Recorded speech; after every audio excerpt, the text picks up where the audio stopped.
Ladies and gentlemen, federal employees, today we're talking about taxes and how you can do 3 things every year to reduce your taxes if you do them consistently and do them well.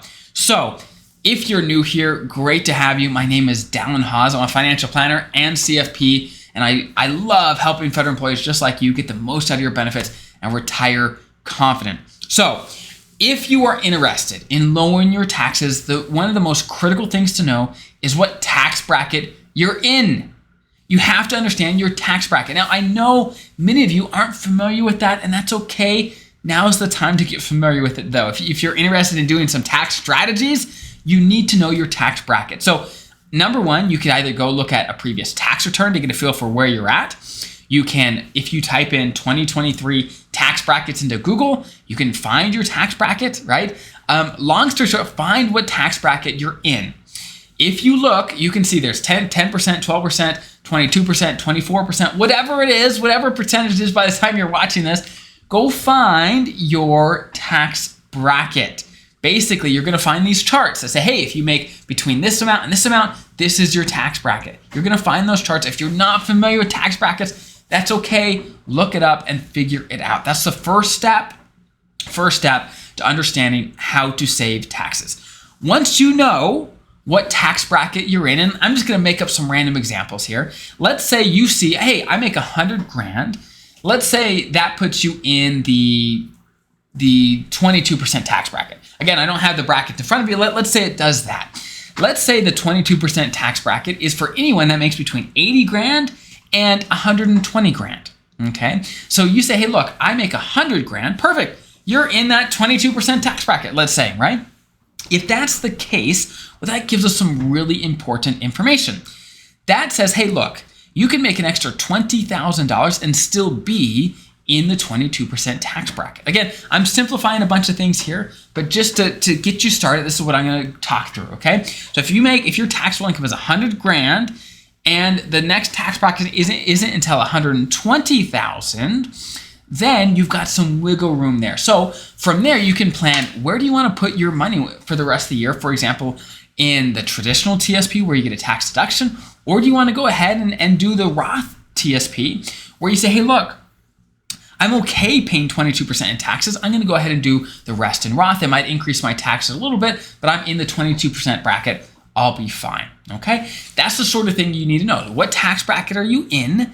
What percentage is it? So you can make decisions. Where do you want to put your money? The traditional TSP, Roth TSP, that sort of thing. If you're close to a bracket border, then maybe put just enough into the Roth TSP to get up to the border and then stop, right? There's different strategies like that to think about. Again, you're going to have to talk with either your tax person or your financial advisor, whatever it is, to figure this out for you, or do it yourself. Totally fine, right? To understand where you're at. That's number one.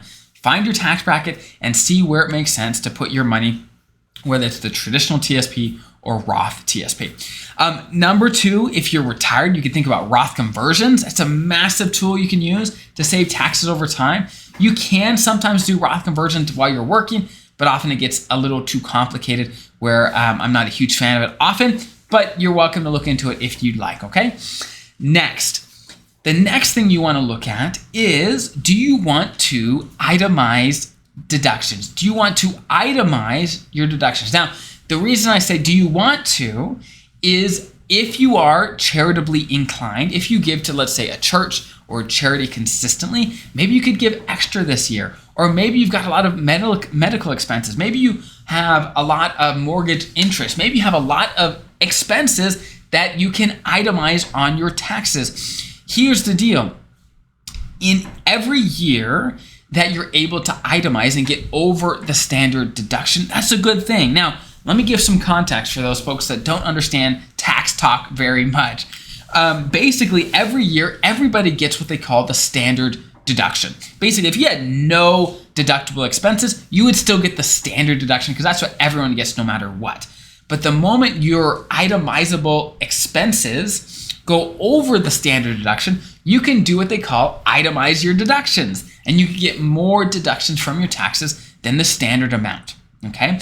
And so if you know you're gonna have a lot of those types of expenses in a single year, then consider doing even more in that year, giving more to charity to get yourself way over the standard deduction to really take advantage of it in that year.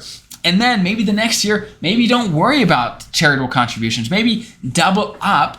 Instead of doing 1 year's worth of tithing to your church or to the charity, whatever, you do 2 years worth, and then the next year you just take this standard deduction. I've got other videos on how that works, but long story short, doing that sort of thing, doubling up to get over the standard deduction and being able to deduct more from your taxes in a single year can save you thousands of dollars over time just by doing that sort of thing. So let me do a quick recap so far. Number one, you have to understand your tax bracket. Where are you at? What tax bracket are you in? Whether 10, 12, 22, 24, whatever, right? 32. What are you in? That's number one. Number two, does it make sense for you to go Roth, TSP, traditional TSP, based on knowing what tax bracket you're in and how close you are to each tax bracket, right?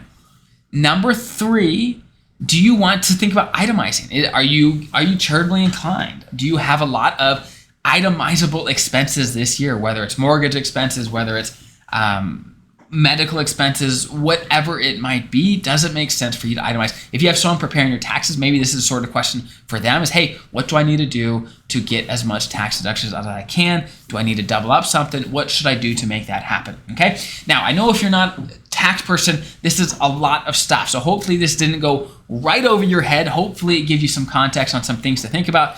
And obviously these are just the tip of the iceberg on things you can do, but in my opinion, these are probably some of the most actionable for the average person to think about. So if you have any questions, whether on this or other topics, feel free. There's a link in the description below to submit them, and we base our future content on those questions that we receive. So I hope that's helpful. Have an incredible rest of your day, and I'll see you guys next time.